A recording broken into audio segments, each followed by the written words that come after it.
Hallo und herzlich willkommen zu unserem heutigen Thema, wo sich dieses Mal alles rund um das Thema Startkapital dreht. In diesem Video erkläre ich euch, warum eigentlich jeder, also wirklich jeder, ja selbst wenn man arbeitslos ist, bis zu 100.000 Euro an Förderungen bekommt, damit ihr euer eigenes Business gründen könnt und falls ihr schon gegründet habt, auch eine Zwischenfinanzierung von Banken und Investoren bekommt. Die Möglichkeit besteht als Finanzierung, Förderung oder Crowdfunding.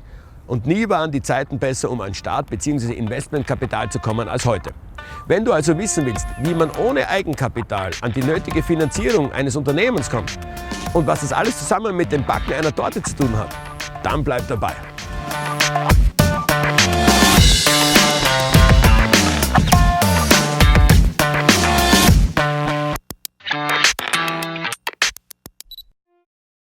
Warum ist es also so einfach, um an genügend Startkapital zu kommen?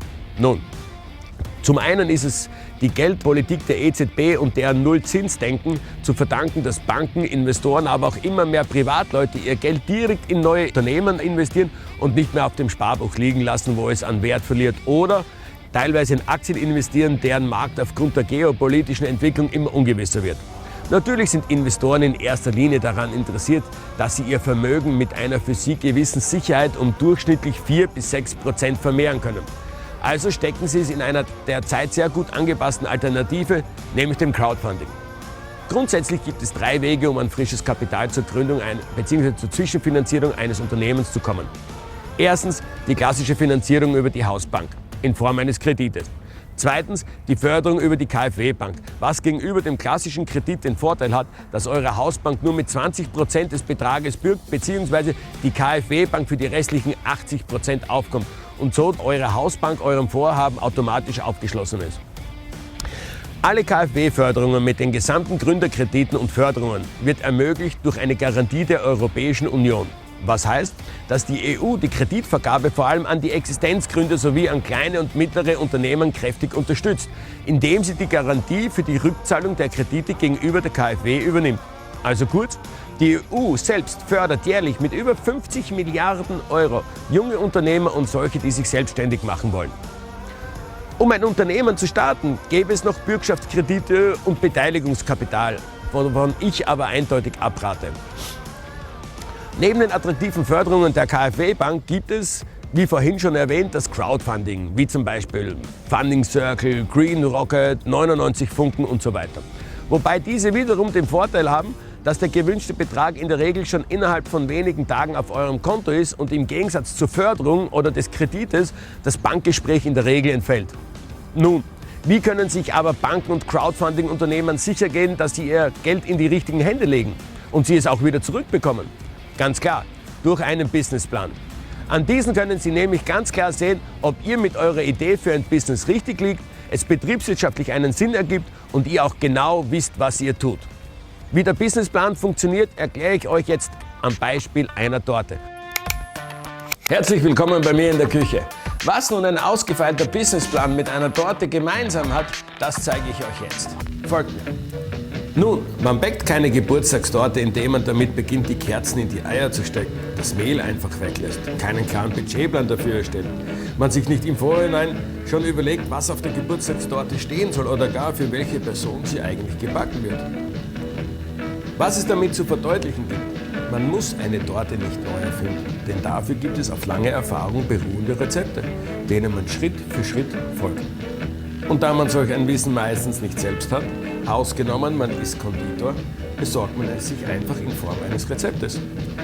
Wie aber bei der Gründung eines neuen Unternehmens, wo man mit Zulieferer und Vertragspartner eine im Idealfall langfristige Kooperation eingeht, so muss man sich auch die Zutaten einer Torte sehr genau ansehen und gewissenhaft aussuchen.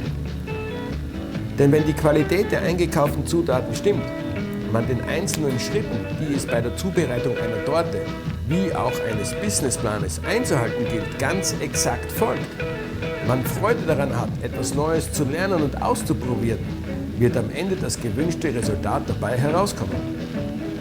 Eine Geburtstagstorte, die nicht nur wie eine solche aussieht und auch schmeckt, sondern mit etwas Kreativität ein unvergessliches Unikat wird, das jegliche andere Süßspeise in den Schatten stellt, genauso wie dein zu gründendes Unternehmen.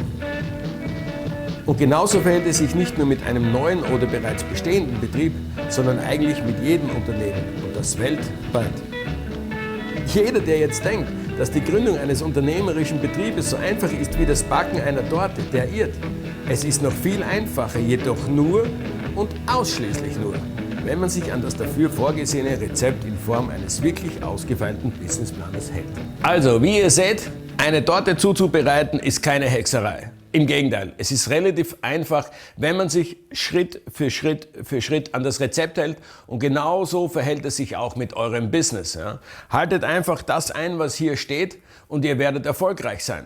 Was aber gehört zu einem perfekten Businessplan? Ja? Im Internet kursieren die wildesten Fantasien, wenn es darum geht, einen Businessplan zu schreiben. Und da habe ich wirklich schon eine Menge gesehen, aber richtigen Shit.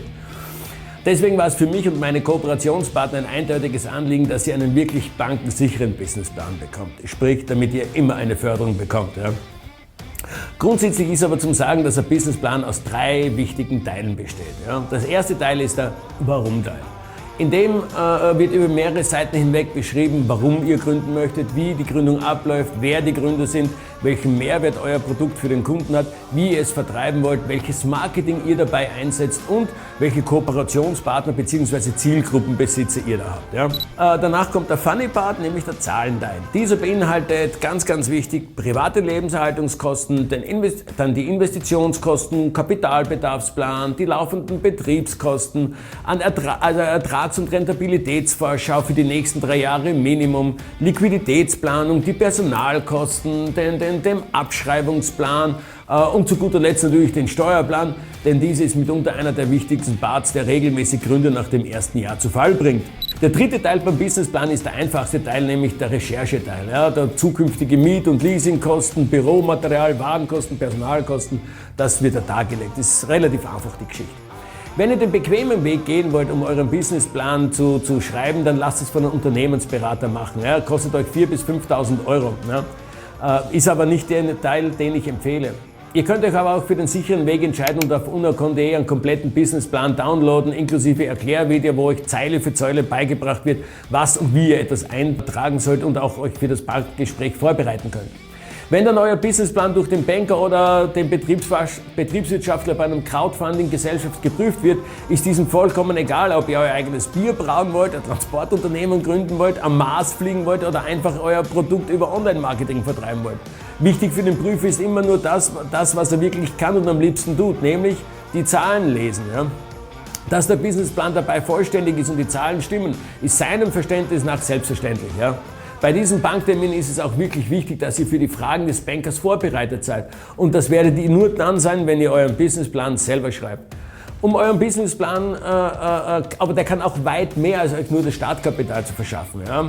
Und sicher zu gründen, denn ein guter und vor allem selbstgeschriebener Businessplan gibt euch zeitgleich eine detaillierte Übersicht für eure ersten Jahre in der Selbstständigkeit und die Sicherheit, dass ihr mit eurer Idee nicht scheitert und dadurch immer sehr detaillierte Übersicht über die betriebswirtschaftliche Tragbarkeit eurer Geschäftsidee habt. Ja?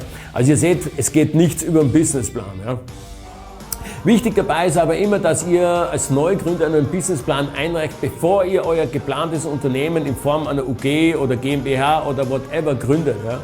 Natürlich könnt ihr euch eure Förderungen bzw. ein Darlehen bei der KfW-Bank oder einem Crowdfunding-Unternehmen beantragen, nachdem ihr schon gegründet habt. Ja? Mehr dazu könnt ihr aber auf unacon.de erfahren, bzw. könnt ihr dort mein kostenloses Hörbuch mit dem Titel "Wie du in 5 Tagen ein erfolgreiches Unternehmen gründet" downloaden, indem ich nicht nur Schritt für Schritt exakt erkläre, wie man ein erfolgreiches Unternehmen gründet, sondern vieles mehr, wie zum Beispiel die Gestaltung eines Produktes, die richtigen Mitarbeiter einstellen und führen, Marketing etc. Ja. Wenn euch unser Beitrag also gefallen hat, so liked das Video und abonniert diesen Kanal. Ich bedanke mich fürs Reinschalten und freue mich auf das nächste Mal. Euer Bernhard Reiter. Und solltet ihr noch mehr Fragen zu uns haben, geht einfach auf unacon.de und dort werden eure Fragen beantwortet. Ich freue mich, euch dort wiederzusehen. Tschüss, bis zum nächsten Mal.